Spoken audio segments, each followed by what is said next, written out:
Okay, so here's the thing. You gotta start college. Now, here's a smart, affordable place to do it. OFTC, Oconee Fault Line Technical College. Yeah, man, it's great. Day classes, night classes, online classes, and dual enrollment. They're all offered. So whether you're still in school or looking to start a new career, it's not hard to fit college, the OFTC way, into your life. So if you want to get your hands on a career with a future, OFTC is the place to do it. So, are you ready to start your college?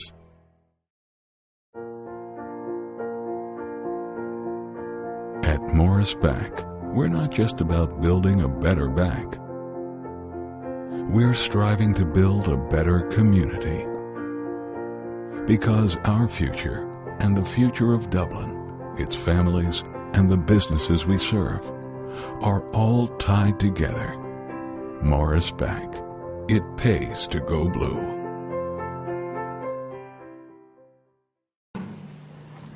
All right. To bring us one step closer to hearing from Mr. Lauder, we have Charles Williams. And Charles Williams is a Southern speaker. He is today going to talk about the topic of thanking teachers. He is, many of you may have heard of him, he's from the area. What he's going to talk about that is so important is specifically thanking teachers, because you typically don't get thanked. And finally, why is he good at this? Because he's had many teachers that were very good at shaping him and making him who he is today, and he would want to thank them if he had a chance. And so what I'd like to do is introduce Charles Williams. Everybody stand up. Come on, you got to stand up. And I'd like for all of you to turn to at least two people, one person on each side of you. Do something appropriate. You can hug necks, you can touch, you can kiss, whatever it is. Take a look at two people, at least two people. Very good. All right. You can have a seat.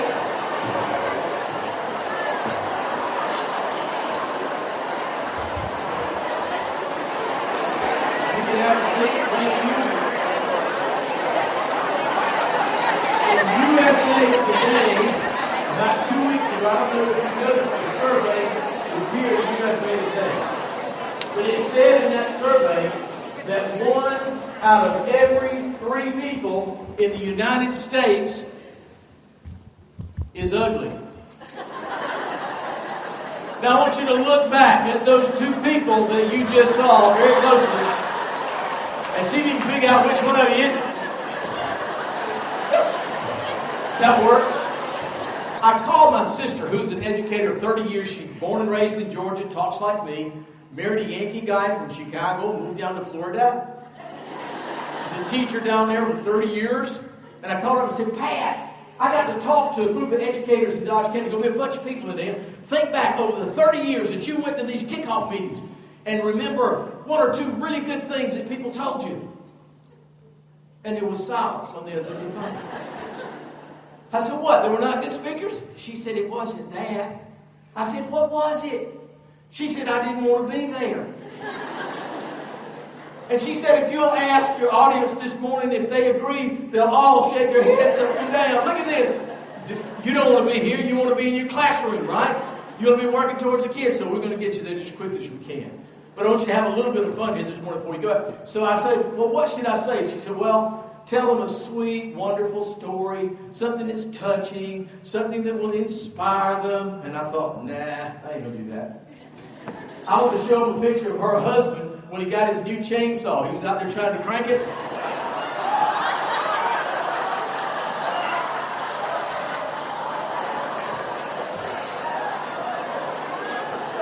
There's something about people from Chicago, you can't tell them anything. It's just the way it is. Every student you ever have will remember you. All of them. They're going to remember you. One way or another, they're going to remember you. They do. I remember mine. Oh, man. And the content of your lessons, that's important. That's really important. But much more important is the content of your character. They're watching what you do. They're watching how you respond to things. I'm the kid that you did not want in your class. I would challenge you at every step of the way just to see how you would react.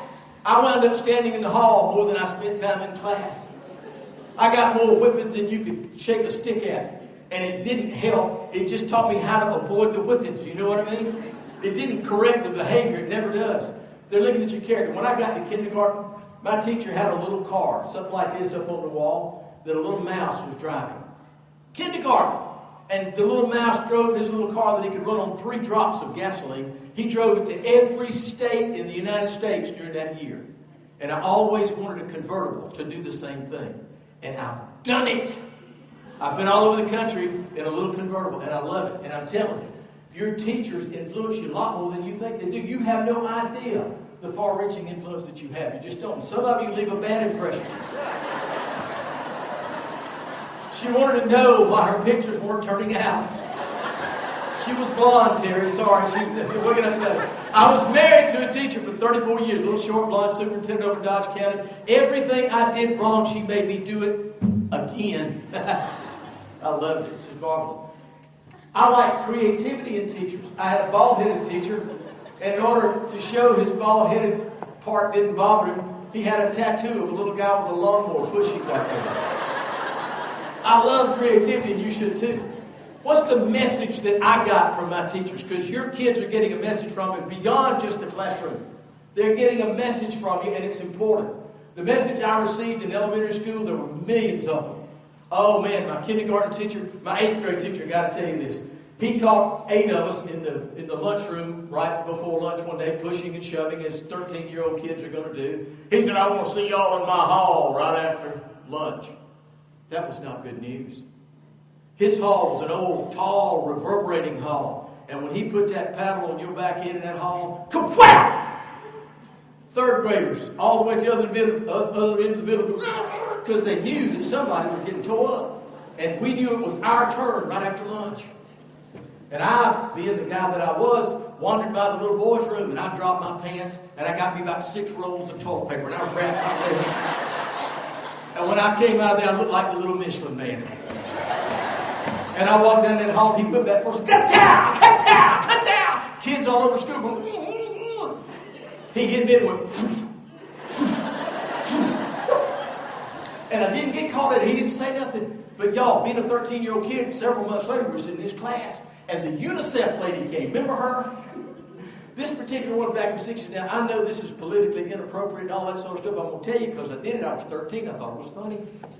She came. She's the first hair lip I ever saw. And I was up close and personal with her. She stood there and she said, I want to tell you today about UNICEF and what a wonderful program it is. And my God, you need to give money to UNICEF. And I thought, I bit holes in my lip to keep from laughing. I'm 13. She left the room, went down the hall. I assumed he was taking her to the principal's office and she'd leave. As soon as they disappeared from the hall, I hopped up in front of the class and I said, let me tell you about UNICEF. My God, it's the one. And I just cut up. And they were laughing and having the best time. And I didn't see them come back up in the hall and look through the glass at me as I was ranting about UNICEF. And when I finally did turn and look, he had his finger beckoning me to the hall. And when I got to the door, I said, can I please run by the bathroom? I still got smoke on the back of my legs. My God, it didn't help. My best of the 3 grades, the elementary grades, and high school and college, I'm going to tell you about these 3 teachers so you'll understand. My 4th grade teacher, Gladys Reagan, could have been Aunt B on Andy Griffith. Looked just like her. Sweet, smart woman.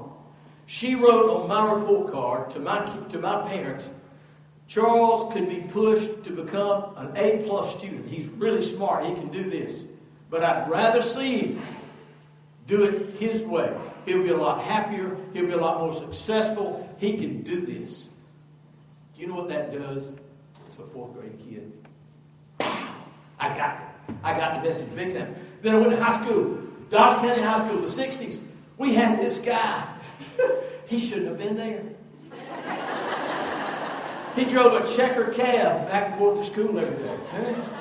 He was completely bald-headed, thick black glasses. Weird guys. His glasses was always like that. You know?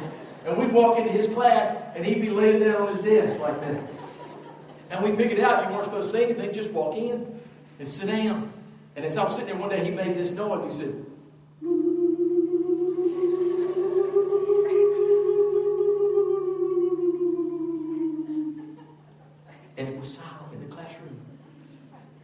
And in a few minutes, from his head bowed position, he said, "Write a story about what you just heard."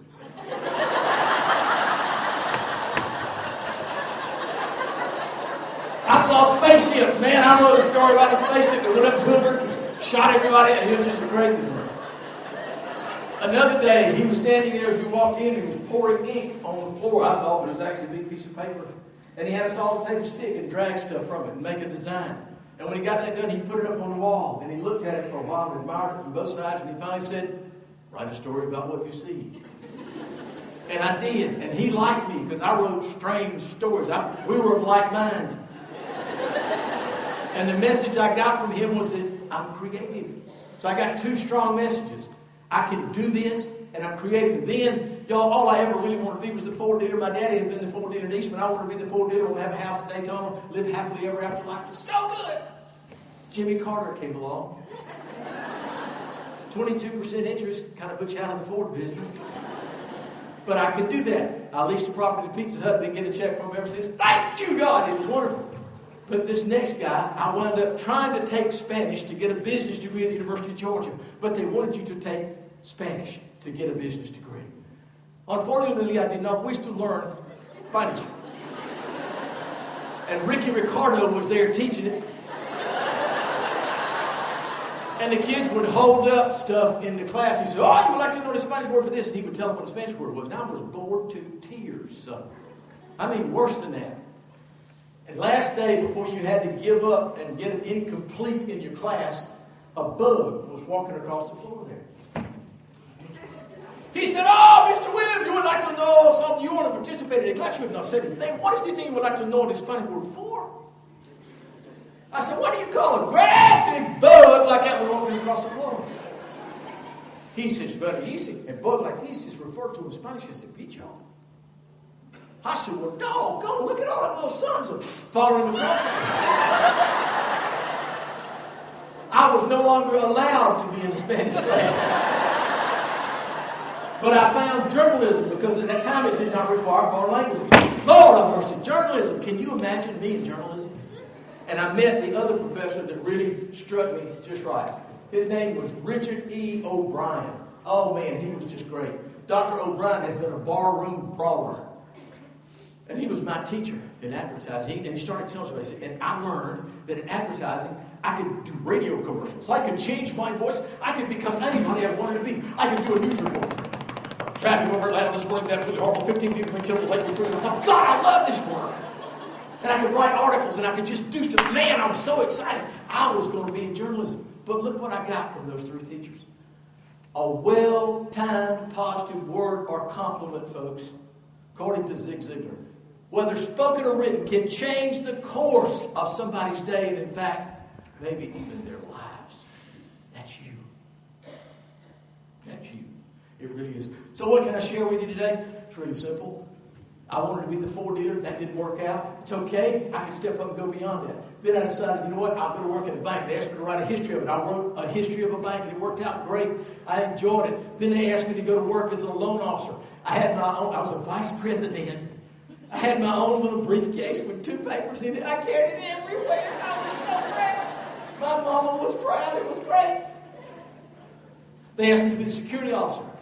I said, great. How do I do that? They said, go to the file. Look what we've been doing. Keep doing that. I said, okay. And I went to the file, found the fellow had come back from World War II in the 40s. He was retired in his 80s. And every quarter, for all those years, he had stood with a date stamp in front of an emergency camera having his picture made. You could flip through the file and watch him go from a bright, striping young man to a crotchety old rascal. And I thought, there's got to be some other way to do this. So I created a program on security. And I took that program and taught it in our bank and other banks. I got asked to go to the CBA, Community Bankers Association of Georgia. I get there. They want me to teach security. I've been doing it for 30 years. It was wonderful. They introduced me to all the other CBA presidents all around the country. So I went to Pennsylvania, where our speaker's from today. I went to Illinois. I've been to Indiana. I've been to Illinois, Indiana, Arkansas, California, Hawaii. I've been all over the country. My little car and I have had a ball. We've traveled. Now, what else? CBA of Georgia has been a lot to me. I've done a lot with them. Then I got back home and the lady called me one day and says, I like your voice. Can you do message on hold? I said, sure. What is that? She said, we got a guy doing it and we don't like him. And I like your voice, I wanted you to come do it. I said, fine, I can do that. I went to her bank and found out that it was thanks for calling. The person you'd like to talk with will be with you in just a moment. Again, thanks for calling and thanks for patiently holding. We'll be with you momentarily. Do you have an IRA? You ever heard that on a bank? I sold it to that bank. I got their business. I went to other banks. I'd knock on the doors. I'd go in and they'd let me sell message on home. We sold it all over the country. We were one of the earliest companies out there in it. We had people sending us checks from everywhere because I wasn't afraid to try. Where'd that come from? Teachers. Teachers. Good parents, a good home life, and great teachers. What a combination. Man, it was great. The bankers would say, listen, I remember the Rotary Club. I thought, well, that's good. He said, I'd like for you to come and be my program at Rotary. I said, really? I'm not a speaker. Yeah, you should come and speak at Rotary Club. I said, what would you like me to talk about? He said, why don't you come and talk about your business? I scratched my head just a moment. Didn't take me long. I said, wait a minute. A business leader in this community is asking me to come talk about my business in this community? Yes, I'll do that. I'm creative. I can do that. And you know what? I started speaking at Rotary Clubs. Every time I'd go, I'd get business cards from most of the folks in there, and we'd turn around and sell them messages on home. Thanks for calling our hospital. We can make you feel better really quick. You know, that sort of stuff. I sold a bunch of it. It was wonderful. And that led me to professional speaking. I didn't start out to be a professional speaker. I was terrified like everybody else when you get up to speak. And anybody that tells you, including me or Nelson, when he gets up in a few minutes, anybody that tells you that they're not terrified to get up in front of a group is lying. But you have to get your butterflies. They're in your stomach. You just have to get them to fly in formation. That's all it is. But you have to learn how to do that. Now, I got it from my elementary teacher. She taught me that I could. I got it from my high school teacher. He taught me that I was creative. I got it from my University of Georgia teacher. He told me that you're just natural in this business. This is the thing that you need to do. That confidence came from my teachers. That's why I'm here to say thank you. Because you got other kids coming on. They're going to challenge you. I'd push my teachers. I'd give them more fits. I stood in the hall. I got more whippings. But you know what? I learned a lot more than just the competency things that they had to teach me. I can speak the English language well. Ockley will speak it in English if he wants. It's crazy. It's just a strange mind. Lots of stuff is going on there, and I love it. And I got a strange sense of humor. I don't know why that's funny to me, but it is. It's just a mistake, but it's hilarious, and I love this one. Obviously, the guy on the left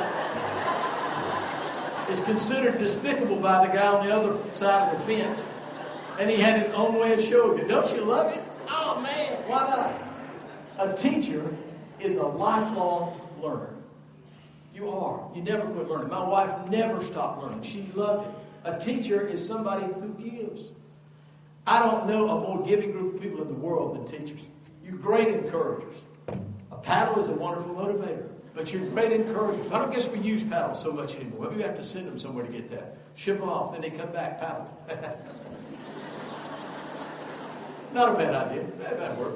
It might work. A teacher is a tireless worker. I used to watch Charlotte work into the wee hours of the morning grading papers, getting ready for the next day.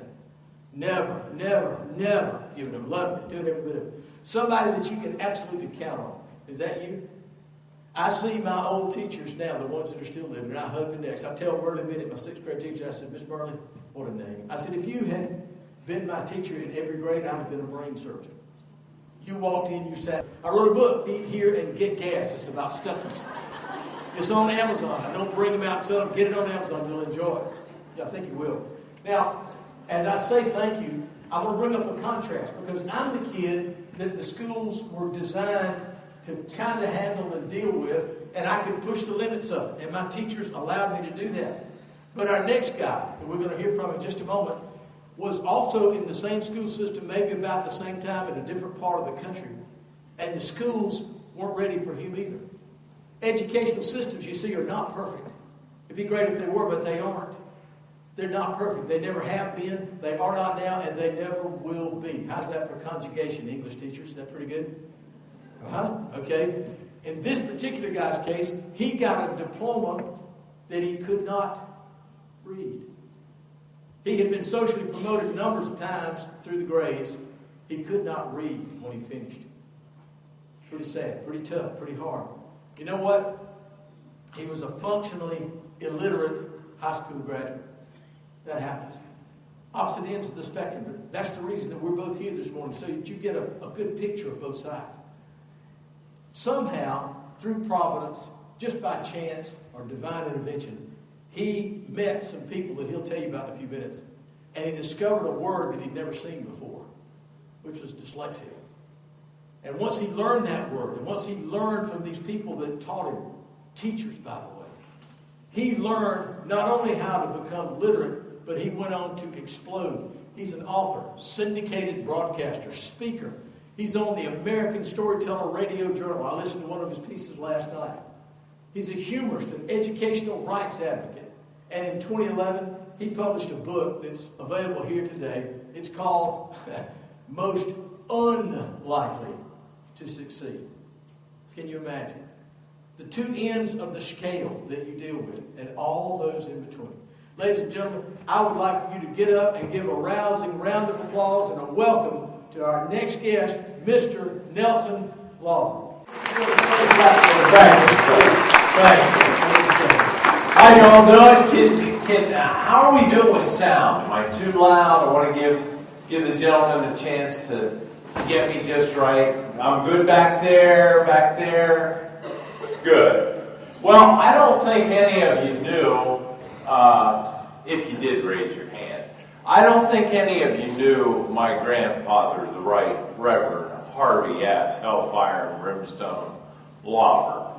He was a minister in central Pennsylvania where I grew up, and much like the Mennonite and the Amish, he dressed like the Mennonite and Amish, but the only difference was that he drove a car. And of course, he was very fervent in his beliefs, and his followers were very fervent in their beliefs. And my father, who had been a World War II soldier, and that was just, out of the question for the plain people of Pennsylvania, he came back home and he decided we were Lutheran. And I later asked him, Dad, why are we Lutheran? And everybody else in the family is Brethren in Christ and Amish and Mennonite. And he said, well, we can get away with a whole lot more as Lutherans. So, but it was okay with Grandpa Lawler that we were Lutherans. He said, as long as you go somewhere, I'm okay with it. So even though my dad went off to war, even though we were Lutherans, we were still invited to Sunday dinner, which was a big gathering of a lot of people.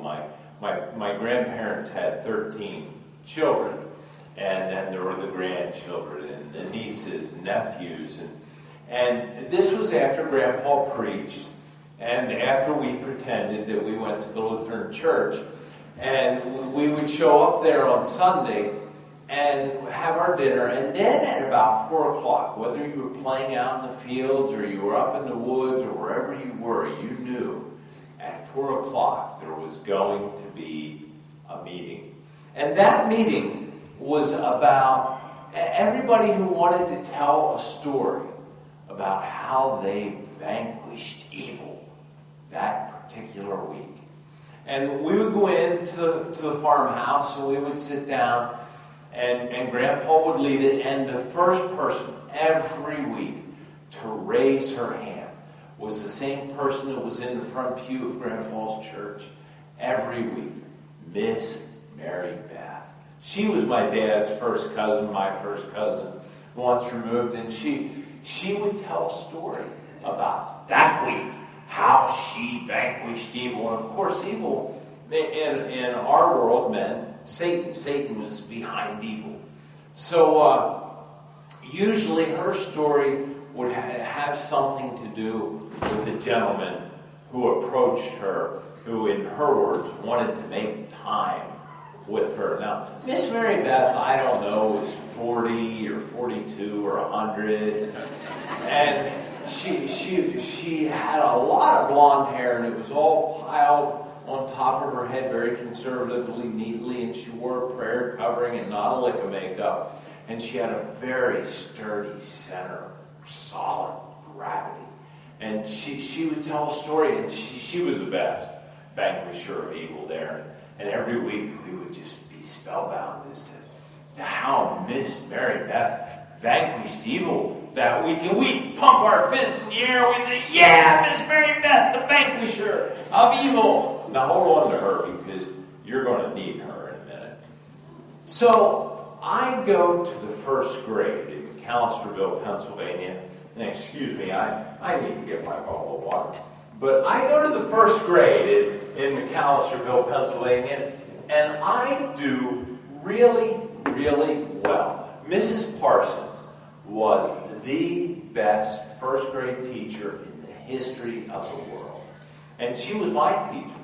And she sent a note home to my mother that said, Nelson is the best reader in the class. Imagine that. So my mom gets this, and she's reading it, and I'm sitting there at the kitchen table, and she reads it again to my dad, and I'm just beaming. Mrs. Parsons and I were a team. We were lockstep. And, every day at the end of school, she'd line us up, and there were the kids who took the bus, and the kids who walked, and the kids who their parents came in and picked them up. I was a walker, but I would stand there in my line, and I'd just wait till I caught her eye, and man, I'd give her a thumbs up, and then another great day in the first grade. So I passed the first grade with flying colors, and I'm delighted. I'm headed to the second grade. And I get to the second grade, and we have Mrs. Williams, a delightful woman, very, very nice, married to the Presbyterian minister, or at least at the time she was. They had a little falling out a little later. They went their separate ways. But Mrs. Williams was truly concerned about every student in her class. And so she had us read out loud. We'd take turns, and then it came to me. And I knew that from reading to myself that this second grade stuff was a lot more difficult than the first grade stuff. Because, in first grade, that pretty little Dee Thompson, she'd stand there and she'd hold these flashcards for me. And it was one-syllable words, and I could memorize those, and I could get them. And back in the day, I don't know how many of you remember these, but it was the Dick and Jane books, and one-syllable words with pictures. And I was really good at that. As a matter of fact, I was so good at that, I grew up and I married Jane. And I don't deserve her, but so I start to read out loud.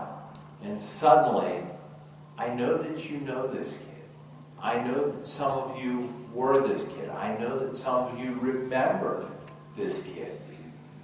I started to stutter and stammer and try to sound the words out and pronounce them like I was taught. But they aren't one-syllable words anymore. They're two-syllable and three-syllable words. We have to line them up in a sentence. And now there's this new stuff called punctuation. And you have to get the whole way to the end of the line, and then you have to pick up the next line. And, I couldn't even hack through to the end of the line. And soon enough, somebody snickers. And then somebody else laughs. And then there's a giggle. And soon the whole class erupts in laughter. And Mrs. Williams, God bless her. That's what we say up north. What do you say down here? Bless her heart? Yeah. Mrs. Williams, God bless her, called on somebody else. And she never ever called on me to read out loud again. And we went out to recess after that. And a little girl named Peggy Winters, who lived down the road from me, said, Nelson, why can't you read? And I said, I don't know, Peggy. I don't know. I was sure based on that experience and other difficult experiences I was having in the second grade, that there was no way Nelson Lauber was going to the third grade. I was going to probably be in the second grade until I was 21 years old. But to my great amazement, at the end of the year, Mrs. Williams said, Nelson, you're going to the third grade next year. And I was amazed. So I get to the third grade, and that is where I meet Mrs. Johnston. God bless her. So we come into school one cold Pennsylvania morning, and Mrs. Johnston, now let me just say, Mrs. Johnston was a young woman. She was straight out of college. She was as green could be. She was 23 years old today. She'd be young enough to be my daughter. But then, like I said, she was green. And all teachers make mistakes. All of them. All of you. We all make mistakes. This was a big one.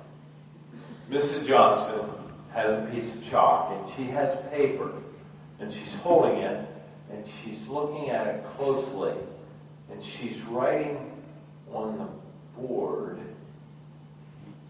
And we've finished hanging up our coats and hats, and we've quietly taken our seats, and we're watching very curiously. She's writing. And she finally gets to the end, and she picks her pointer up off her desk as if she needed our attention. We were really locked in on what she did, but it added effect. It was tap, tap, tap. Class, does anybody know what it is that I placed here on the board? Well, no, nobody was sure. Every morning when we came in, Mrs. Johnston would give us a busy sheet, a worksheet, and we had to fill it out, do math problems or writing problems or whatever it was. And one of the things she wanted us to do was write our name, first, middle, and last. My name is Nelson Charles Lauber. And she said to the class, now, does anyone have any idea what this? No. Well, let's start over here. We were lined up, we sat in alphabetic order, and Danny Offner sat right over there. And she's, Danny, do you have, no, Mrs. Johnston, I can't make that out at all. And we kept going back the line until we got to the doggone Kaufman triplets. I mean, they were so smart and so pretty and dressed alike, and you couldn't tell them apart, and they could figure anything out. And Brenda Kaufman says, well, it looks like Neslon Chas liver. And Mrs. Johnston said, that's about what I got out of it. Boys and girls, this is how Nelson Charles Lauber lazily scribbled his name on his paper yesterday. And this is what I want his name to be the rest of the day. So when you go out at playground time, he's not Nelson, he's Neslon Chas liver. Until tomorrow when we come in, and I'm sure his name will be something else. At that very moment, I quit school. It was the first logical decision that I can remember making in my life. And here's your first takeaway. There are still kids doing this today. There were kids doing this 100 years ago when my great-grandfather was in the one-room schoolhouse. 100 years later, I was doing it in the school, in the very place that replaced that one-room schoolhouse. And 100 years from now, kids will be doing it when Sir Richard Branson's great-grandson is taking fifth graders to field trips on the moon. I made a decision that kids still make. Nelson, you have a choice. You can either look like the dumb kid that everybody makes fun of, or you can be the bad kid. And at that very moment, I decided I would be the bad kid. And my number one goal was to make sure no teacher wanted me back next year. And it seems I was rather successful at that. So this went on for several weeks, maybe as long as 6 weeks, where we would come in every morning and I would go through this humiliation of having a different name and having my name written on the board. And finally, one day, I had just had it. And I picked up a book and I threw it as hard as I could at Mrs. Johnston. And remember when George W. Bush went to Iraq and that guy threw a shoe at him? You know, George did that Dido, and that's what Mrs. Johnston looked like. And thank God I didn't hit her. God bless her. So she picked up a little tablet and she started scribbling furiously. And we all knew what that meant. That meant we were going to see the head teacher, the school disciplinarian. You might remember her. The vanquisher of evil, Miss Mary Beth. I took the note, and Miss Mary Beth, she shared her disciplinary office with Mr. Gearhart, the janitor. It was where he washed out his mops and things of that nature.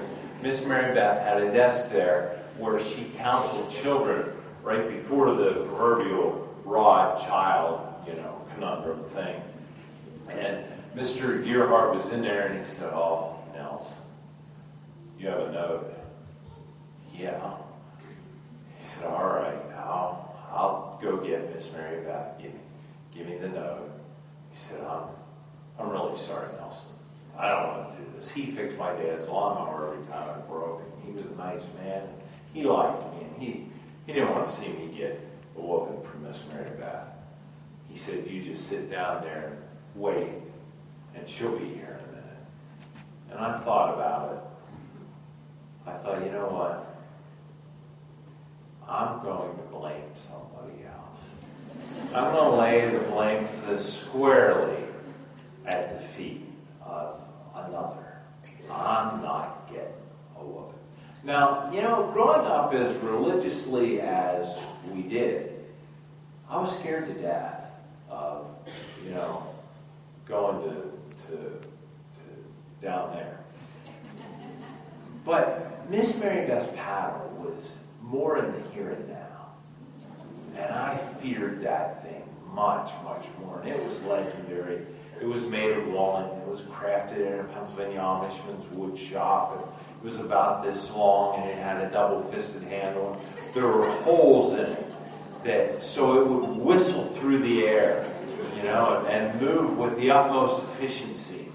And not only that, it did. It made a whistling sound. There's a guy back there shaking his head. He remembers. He knows what I'm talking about. It made a whistling sound that just put terror in your heart. And finally, Miss Mary Beth came in and she sat here at her desk. And that was after she took the paddle down off the pegboard. Mr. Gearhart left. He didn't want any part of it. And she opened the note and she read it. And she folded it back up nicely and neatly. She laid it back down on the paddle in her thick Pennsylvania Dutch accent. She said, "Nels, why did you throw the book at Mrs. Johnston?" And man, I was just looking at my shoes from the McAllisterville shoe store. And I said, I did, it wasn't me.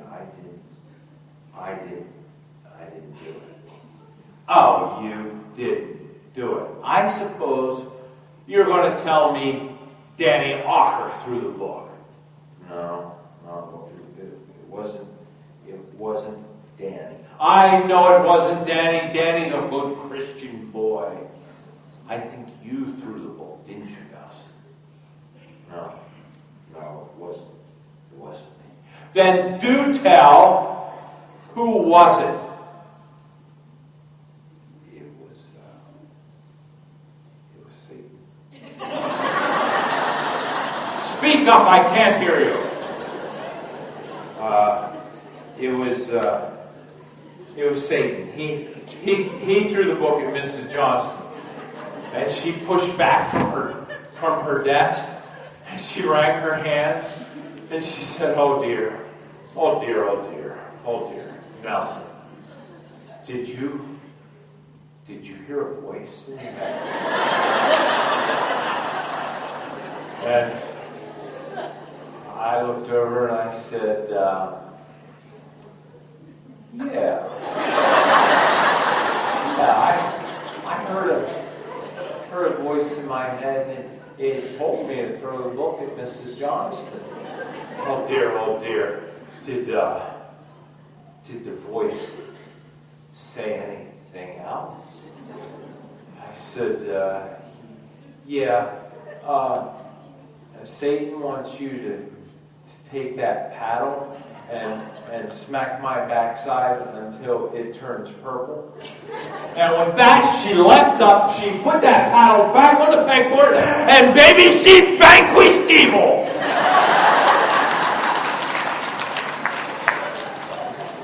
But I was successful at being socially promoted.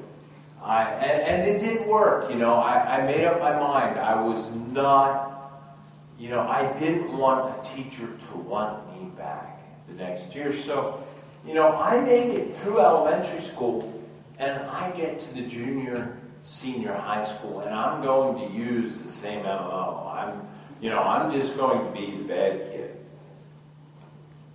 Well, that's where I met Principal Morgan, not his real name. And in my book, I didn't. Many of those people, I didn't use their real names because they have children, they have grandchildren. They didn't do anything to me. But by the way, Mrs. Johnson, and I didn't use her real name. She has come and apologized to me. And people tend to do that when you become a writer and you write books.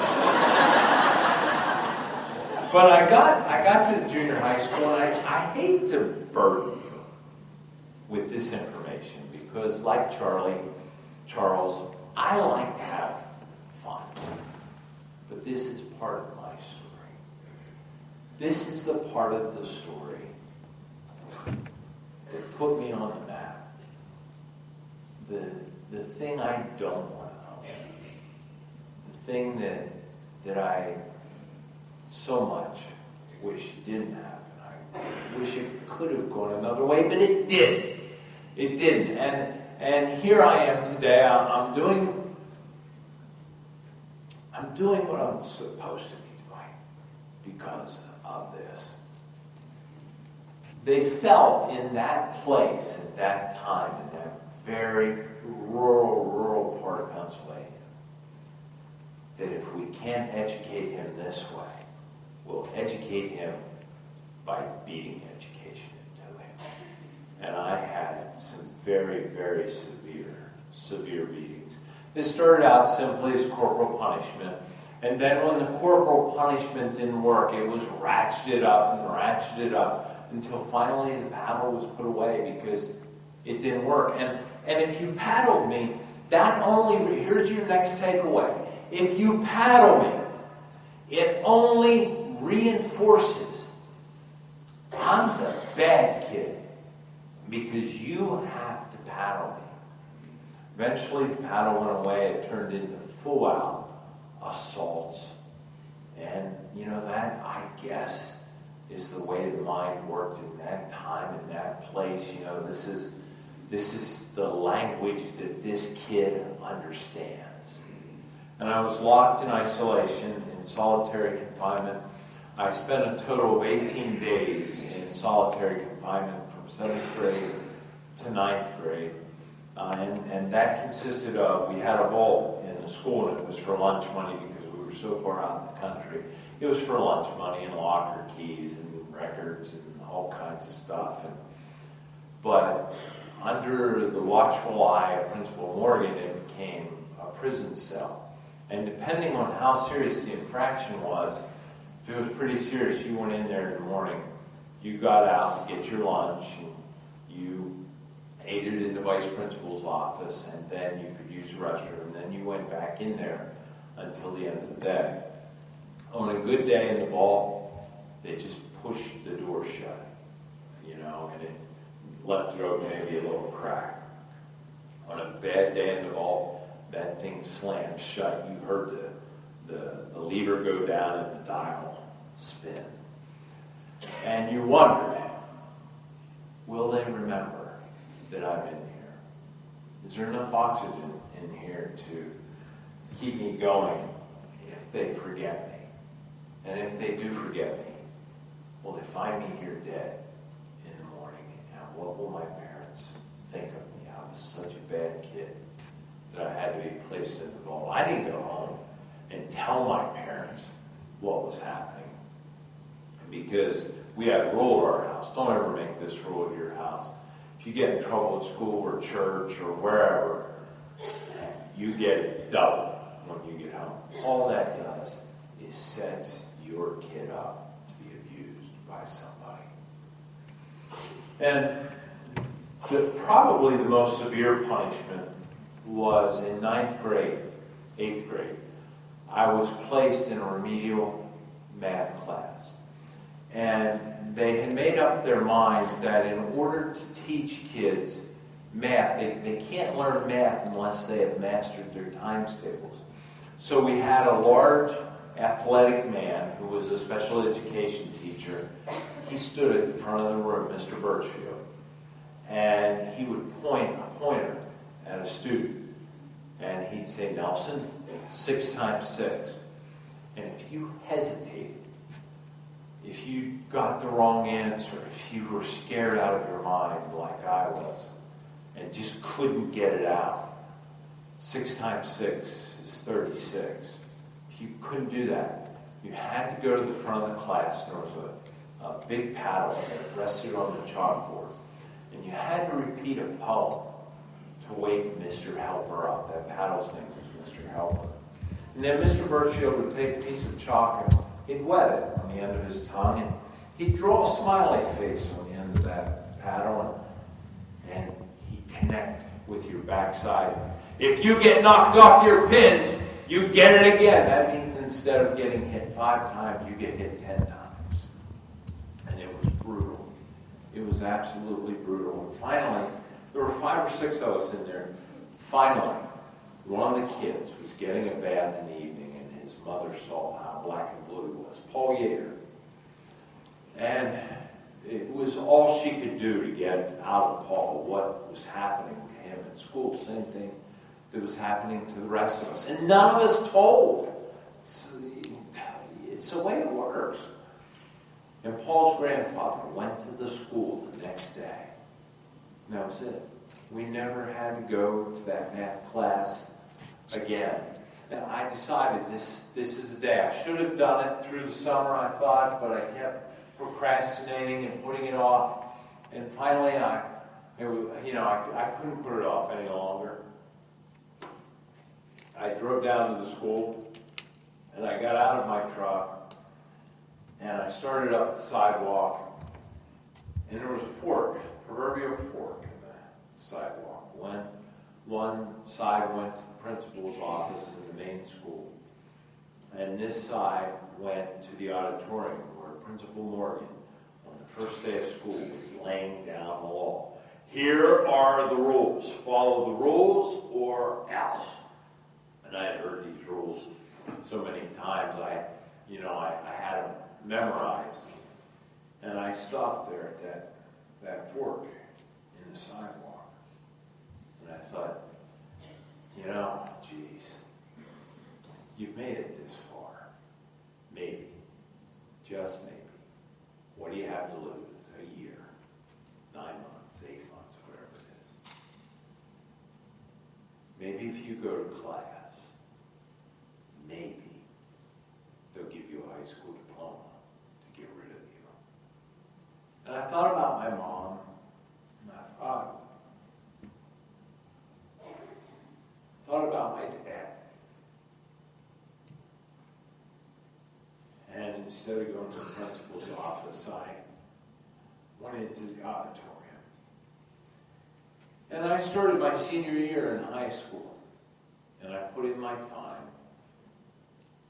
And at the end of that year, in 1981, during graduation, thank God, they called us in alphabetic order for our diplomas and not by class rank. Or everyone in my community would have known what I had been trying to hide for so long, that I was the dumb kid. I was graduate number 104 out of a class of 104. So I run out of the school that evening. I get my diploma. I don't wait for the festivities to end. I leave. I get in my vehicle and I'm gone. And I think to myself, it's over.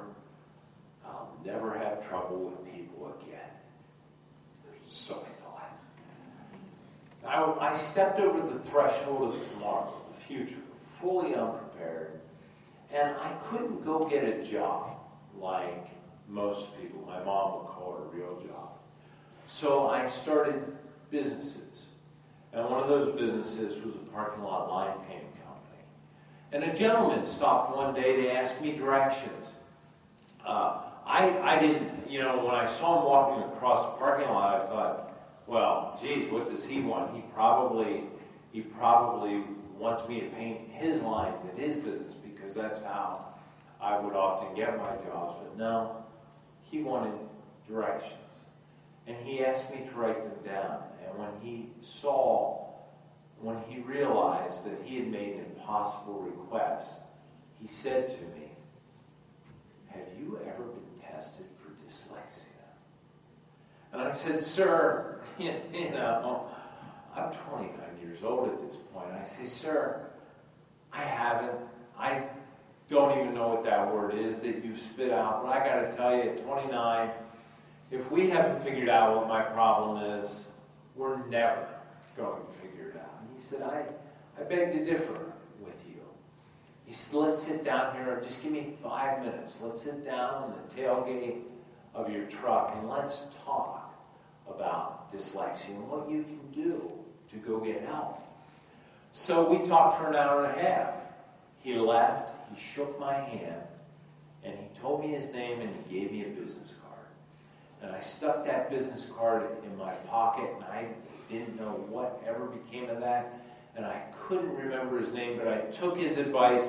I went to the state office of vocational rehabilitation. I learned to read and write through a tutor, and my life would forever be different. I became a broadcaster, a speaker, an author. I painted lines on a parking lot. And then my wife and I were moving into our new home a number of years ago, and she had known the story.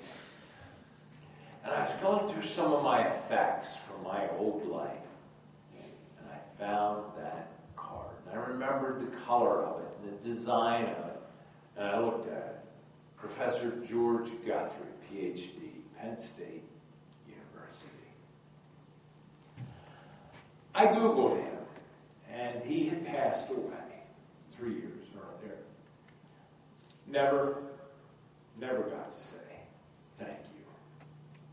But my life has changed dramatically. A lady in Kansas, after I got into the field of broadcasting and writing, a lady from Kansas called one day and she said, "Nelson, I know your story. I've heard about you. I know where you came from. I know where you are now. I have a group of insurance salespeople that are having a lousy year. Do you think you could come out and talk to them and inspire them and motivate them and put something together. I said, no, absolutely not. Thank you for your call, but you must have bumped your head. I am not the guy to stand up in front of a crowd and talk. And she said, well, why? I said, it just scares me to death. I don't want to do it. And you know, there are people in your life that you meet along the way that their words are so magical that they'll say something to you that will grab you by the very, very core of your being and just shake you. And I'm sorry, I get so emotional when I think about this. I'll never forget her words. She changed my life. She said, Nelson, I'll give you $2,500 plus expenses to come to Kansas. And baby, I was on a plane.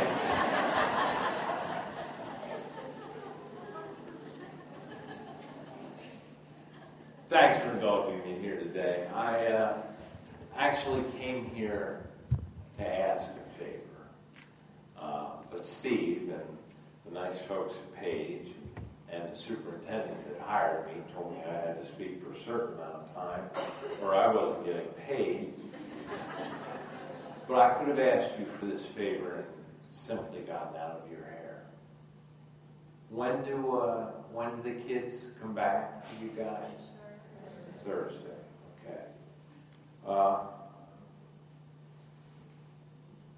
I'll be here. I will be here on Thursday. You might not recognize me.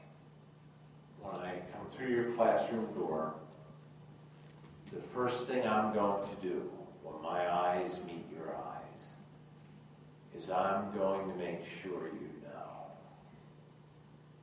I hate your guts.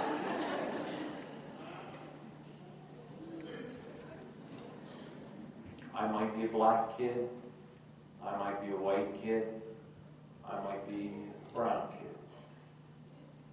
But one thing you'll know for sure, I hate you.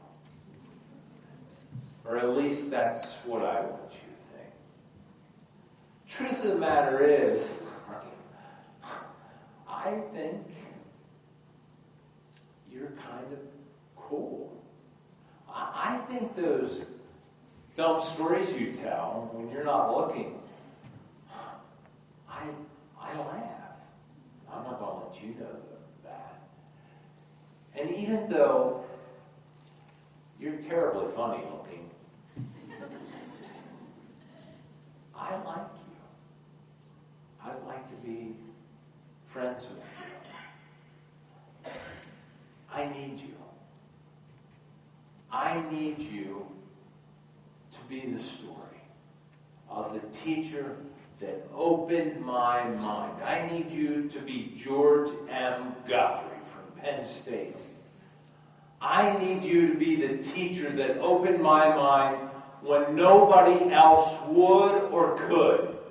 30 years from now, when I'm talking to my kids or I'm sitting around at the dinner table or I'm asked to stand up at a function and talk about a teacher who made a difference in my life, I want to tell your story. I want to be your legacy. Don't you dare. Don't you dare give up on me. Because I need you. Thanks for inviting me today. See you Thursday. We're out at the Dubois Porter Center, and we're enjoying a great day today with a lot of educators, and really going to talk to a major educator in our community now, Dr. Bill Rowe. Dr. Rowe, you've been a part of the education system for many, many years.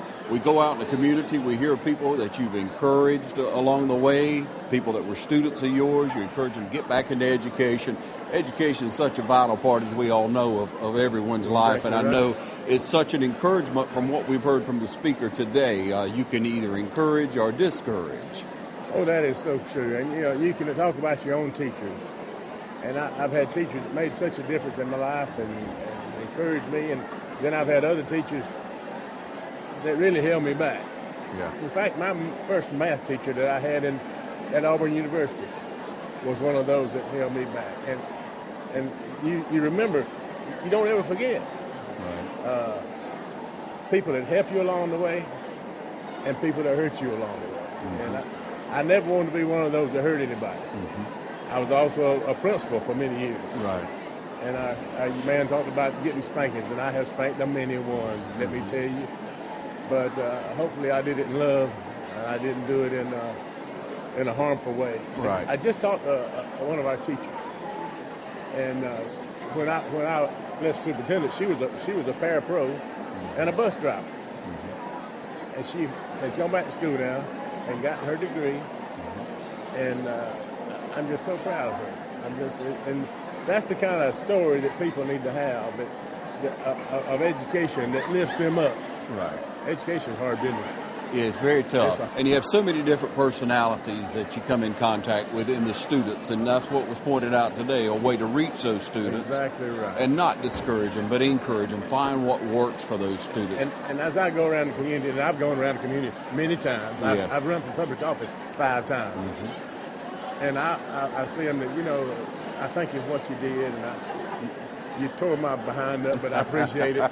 And it's wonderful to have been in this profession, and especially these new teachers that we have here today. I just wish them that God would bless them, and they have a wonderful experience like I did. Mm-hmm. And Dr. Rowe, at this time, really encourage people to say those prayers to keep our schools safe. Sometimes we forget about that because tragedy doesn't hit us so much or hasn't hit us as close to home.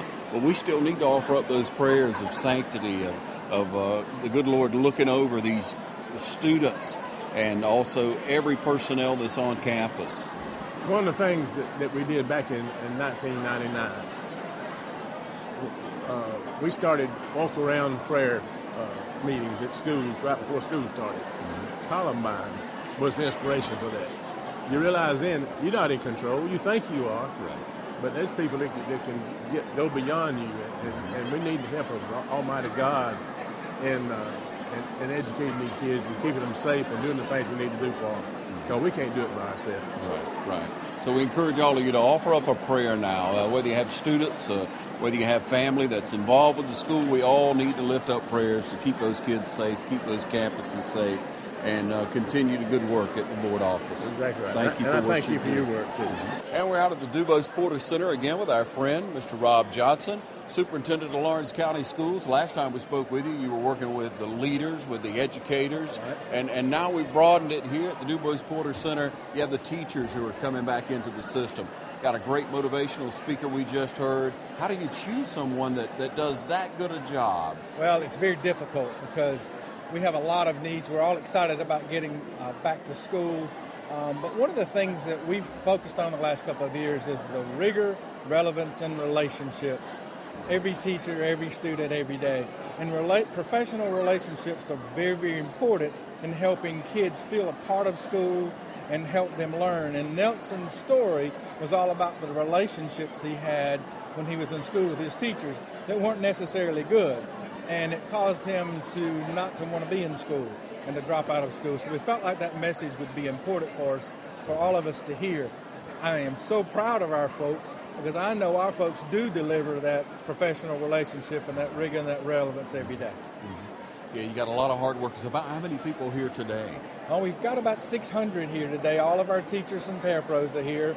We do have some visitors from surrounding counties, but we're all here today. Mm-hmm. What a wonderful word that you could offer maybe to, what is the word that you could offer now to the community at large to encourage, to prepare these teachers, students coming back to school? And what I've said over and over again, encourage our students. thank our teachers, encourage our teachers. We're going through a lot of transitions. We have new tests that kids are taking. We have new Common Core standards our teachers are teaching. We have a new evaluation system that our teachers are, and they've been faced with so many things. But the bottom line is that relevance and relationship piece that's so critical in teaching our kids. It has to be delivered. So my thought and wish and prayer is that we all encourage our kids to do well in school and encourage our teachers to keep on keeping on, because sometimes a lot of change causes a lot of confusion, and sometimes you kind of get down a little bit and don't think you're making the impact that you should. So as a community, we can all encourage our students and encourage our teachers to continue doing the best they can do.